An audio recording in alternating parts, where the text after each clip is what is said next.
What's up, guys? Ladies. And welcome to the first episode of Punker Mike's Custom Action Figure Showcase. Today, we're going to be showcasing my custom Master Splinter action figure. So for the costume design and style of this Splinter, it fits in more with the cartoon, the original cartoon of Teenage Mutant Ninja Turtles. I did try to add some grittiness to him, so that way he can still kind of hang with the Mirage Turtles, from NECA. Even though he's not 100% comic accurate, I feel that the style I went with, he can kind of mesh between both worlds, from the cartoon world to the comic world. And with all the customs I do, I always like to add my own little flair, a little spice to it, just like a comic book artist would. You don't want to draw the same exact thing that the last guy drew. You want to put your own spice to it, your own uniqueness, to make the character stand out. So Splinter is 100% hand painted by me using Citadel paints. And using this figure as a base is by no means unique. It's been done hundreds of times.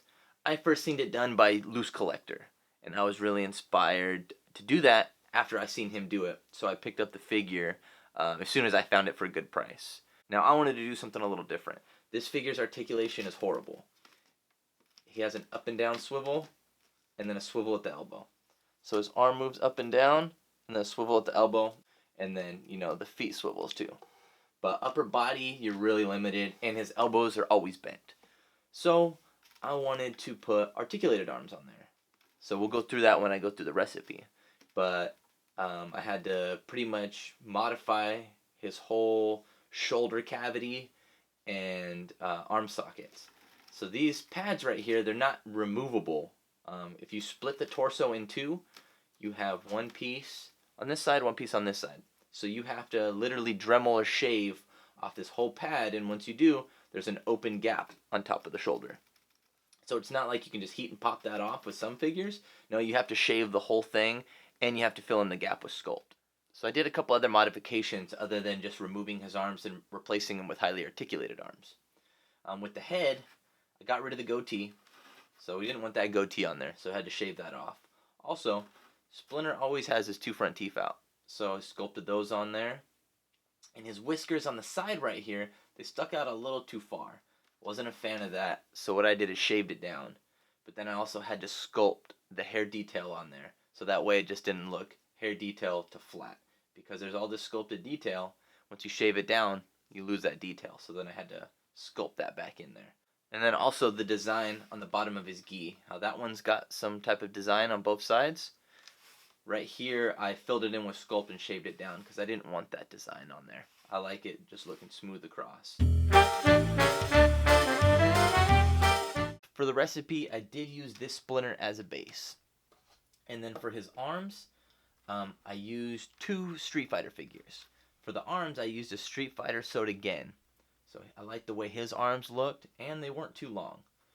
The sockets that fit inside his body cavity were from a Soda Remy figure. So I had a fodder upper body for him, so I had to slice it, Dremel it, and had to glue and sculpt. So this whole inside of his cavity, like his shoulder cavity and partial part of his chest, is all just held in by the little piece of plastic that I Dremeled out, and then sculpt. So all this is just, I had to modify it and sand and sculpt it all. So it was definitely a process, and I had to Frankenstein it. But I definitely wanted highly articulated arms. Like I said, the lower body's still pretty limited, but at least I wanted his arms to have more mobility. This is that Remy torso. I sliced it in half so I can have the arm.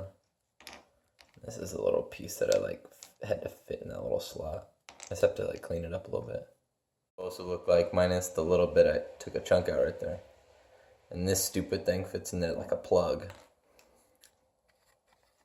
So I hollowed it out. And then this is gonna fit in there. Oh, that's the wrong arm. Again's arm's gonna fit in there. Just have to, once it's pushed in, it's almost flush. I have to glue it though, because it's just loose in there.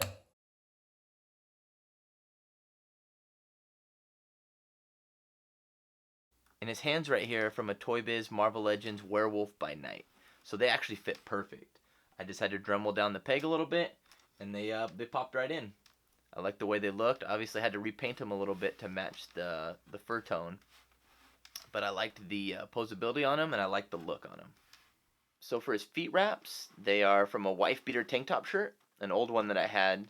I just cut it up, I stretched it out, I dyed it in tea, like black tea, and I dipped it in a tacky glue and water mixture, wrapped it around, and brushed it on with a little more glue, and then it dries nice, and it's really sturdy. I like the way it looks. I've seen people use like actual tape or sculpt it or just paint it, but I like that actual fabric look on there. And yeah, it's sturdy. I mean, the only way to get it off is if you picked it off either with your fingers or some tools, but it's not gonna go anywhere. So for articulation, his head is pretty limited. It can move side to side slightly. He's got a waist swivel, so swivel side to side. Get to his arms, has an up and down hinge. Spin all the way around. I do have a little bit of paint rub on top of this ball joint. It's because I didn't clean the inside of the arm socket good enough, so it does touch right here a little bit. Hindsight, if I make another one, that'll definitely be something, because that's the only spot I really have paint rub. We got double jointed elbows, and his wrist swivels all the way around, and then you got two different joints here. You got the wrist hinge, and you got the finger hinge. So his arms have great articulation. You get to his lower half, not so much. Then his legs, they just swivel side to side, and then his tail will go side to side as well. If and when I make another one, I definitely want to have great upper articulation and his legs, so he can get in some good fighting stances. Even though I added arm articulation and everything, he's still kind of limited. He can only just do posing and grabbing. Definitely better than what the original figure gave us articulation-wise, but having a fully articulated Splinter would be nice. So I got Splinter here next to a couple of the NECA Mousers. So on the left, I got NECA's Teenage Mutant Ninja Turtles The Cartoon Raphael, and on the right, I got NECA's Teenage Mutant Ninja Turtles Mirage Comics Raphael. So on the left, I got NECA's Teenage Mutant Ninja Turtle The Cartoon Series Shredder, and on the right, I got SH Figuarts version of the Teenage Mutant Ninja Turtles Cartoon Series Raphael. So I hope you guys like my custom Master Splinter action figure. Stay tuned because I will be posting some more videos with my other custom action figures. Subscribe if you haven't already. You guys can follow me on Instagram. My handle is punker_Mike.